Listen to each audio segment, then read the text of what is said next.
Laptops and PCs are important, folks. Okay. We've talked about smartphones here. What about privacy and security on your laptop and PC? It's important. It's more important than a smartphone. You don't even need a smartphone. Okay. You can get away with having no smartphone, but having at least a laptop is a good idea. And so let's talk about that crap. I'm going to start by talking about firmware here, because firmware and hardware are deeply linked.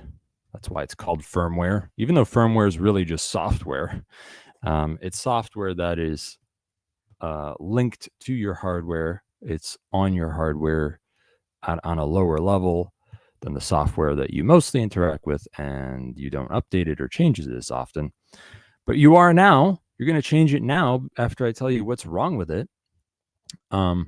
Here's some scary bad firmware you don't want on your computer.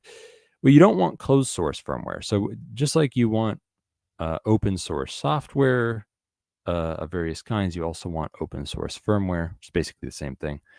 The big kit and caboodle, the big piece of firmware on, let's say, your laptop or your PC, is what might be called a BIOS or UEFI. Well, when you start up your computer, before the operating system appears, okay, before your little Windows logo or Linux logo or whatever the fuck appears, there's some other shit appears first. It could be the logo for manufacturer of the hardware. It could be black screen with some light gray text on it that says some dumb shit you don't care about. It tells you to press F8 so you can get to the boot selection screen or something like that. That's the BIOS or UEFI or whatever. That's the firmware that's on the motherboard or on a particular chip on the motherboard. And it's closed source most of the time. And it would be nice if it wasn't. It would be nice if it was open source. Well, the good news is there is such open source firmware, and you can replace that shit with that. Now let's talk for a sec about which open source BIOS or UEFI firmware to put on there. Now, most folks would go for some sort of simple LibreBoot distribution or something like that.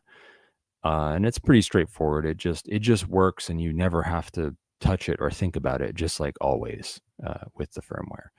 But if you are if you're a bit more paranoid than the everyday Joe, which I know if you're listening to this show, somebody listening fits this. If you're a bit more paranoid, if your security requirements are a bit higher, you might be worried about somebody gaining physical access to your laptop, let's say, maybe PC, but we're usually talking about a laptop. Somebody gains physical access to your computer while you're not there. And maybe you know this happened. Maybe you don't know this happened. Maybe this is why they call it an evil maid attack, because maybe it's your maid. Maybe it's your little brother.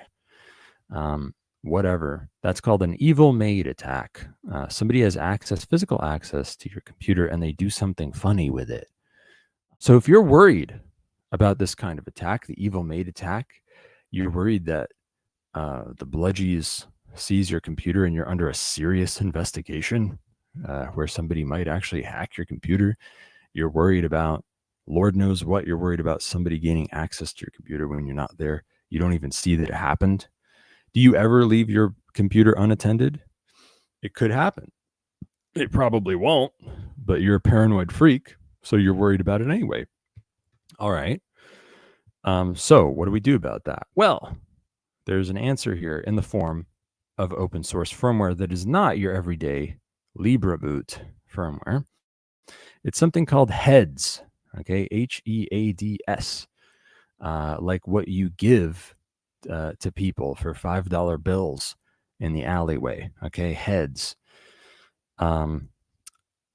HEADS is it's a cool ass thing that cryptographically signs your boot partition with your cryptographic keys that you keep on a little dongle. Okay, you're going to have this little dongle.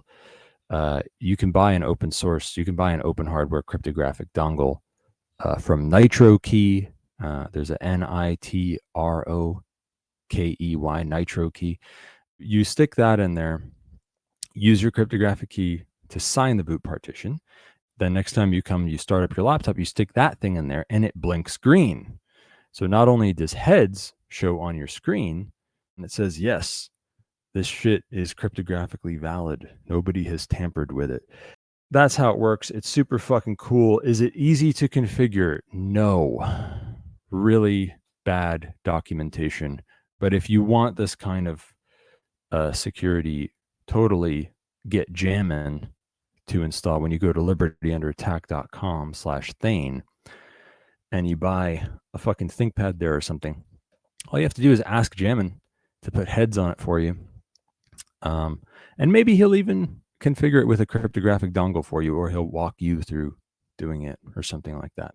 All across the country, the people are awakening. Politicians are quivering and shaking. They fear a population that is not docile. They are afraid, so they will